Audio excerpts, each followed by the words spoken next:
Hey, it's Erin. Are you looking to maximize your fat loss, but you're not willing to do additional steady state cardio? I hear you. I'm with you. Today, we're going to do a follow along kettlebell finisher workout. Now, if you're not familiar with the finisher, this is typically placed post lift, and this is done when your glycogen stores have been depleted, like they would be in a hard lift. And you are going to have to dig deep for this. It is going to help you build endurance. It's going to help you build grit. When you want to quit, you're going to have to push through. It's going to work on your cardiovascular system. And it's just generally overall great for burning fat, as again, you have depleted those glycogen stores. Now, in terms of time frame for the finisher, you're looking at about 5 minutes to 15 minutes total. And the finisher itself should be somewhere between 1 to 3 minutes. You're going to rest for 1 to 3 minutes and repeat. So you can see that it is highly flexible. And I would say for the kettlebell weight that you use, you want to go probably 10 to 15 pounds lighter than what you would do on a normal kettlebell swing. So this is something to consider. The finisher itself is about 2.5 minutes. Not to alarm you, we're going to be doing this together.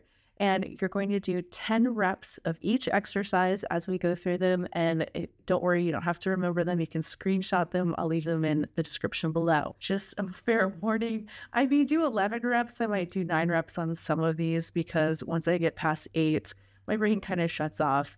And I may do 11 just because I can't count to 10 when I'm working out. So without further ado, let's go grab those kettlebells and do our finisher. Grab your kettlebell. Let's get into this workout. You're going to begin with kettlebell swings, 10 of them. Make sure the effort is coming from those glutes, hamstrings, and lower back. You want this to be explosive.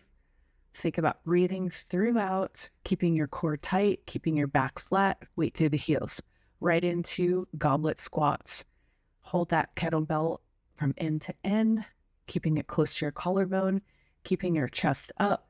Feet about 1 to 1.5 times shoulder width apart. And 3, 2, 1.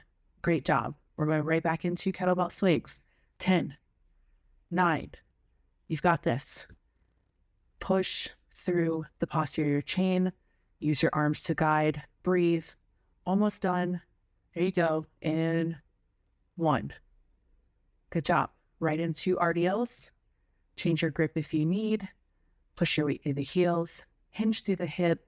Breathe. Keep those reps coming. Don't go too fast. Make sure you're feeling it in your hamstrings and your glutes. We're going to go right back into kettlebell swings from here. You shouldn't need to adjust your grip. Widen your stance if you need to. And 10, 9, 8. You've got this. Slight bend in the knee. Really explode through the swing. Control with the arms. Breathe.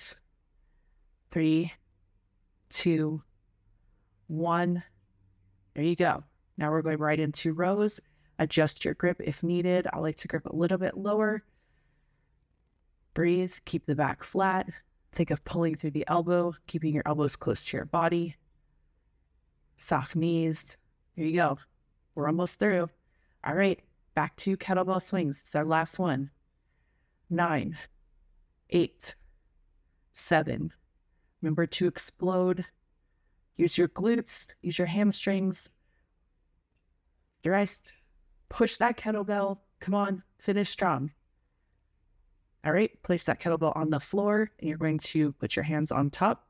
Close grip push-ups. Body in plank position. This is tough. It's our last exercise. Crank it out. Would you try to get 10 reps if possible?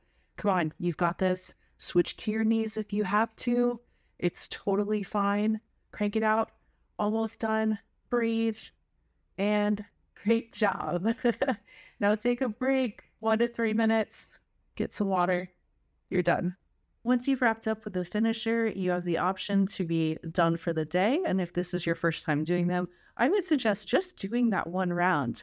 But if you have a great level of endurance and you want to challenge yourself even more, consider doing another round or 2 after this, taking that 1 to 3 minutes in between. What do you think? Do you really enjoy finishers?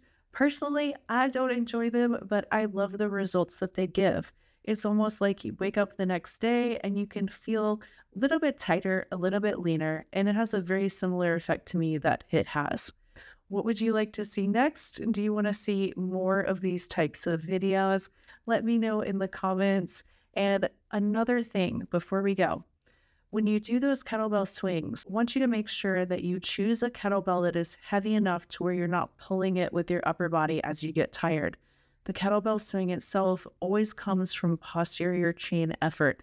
So you're always going to think about pushing that kettlebell up versus pulling it with your upper body. The upper body is just there to guide and guide alone. So if you find that your form starts to degrade on this, switch to the sled, switch to battle ropes, switch to something else. It's totally fine. The more you work on something like this, where you work on your endurance levels, the stronger you're going to get as you make progress and get stronger.